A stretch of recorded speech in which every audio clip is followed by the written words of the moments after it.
Bismillahir Rahmanir Rahim. Mwenyezi Mungu Subhanahu wa Ta'ala anasema, fa ammal insanu idha mabtalahu rabbuhu fa akramahu wa na'ama fayaqulu rabbi akraman wa amma idha mabtalahu faqadara alayhi rizqan fayaqulu rabbi ahana.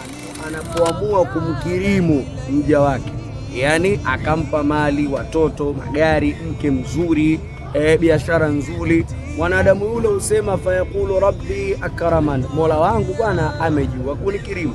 Wa amma idha mabtalahu faqadara alayhi rizqan, basi ile ambayo Mungu akampunguzia tu kidogo, kama alimpa mali nyingi akazipunguza, fayaqulu rabbi ahanan, mwanadamu usema Mola wangu umenionea. Na hiyo ndio sifa ya mwanadamu.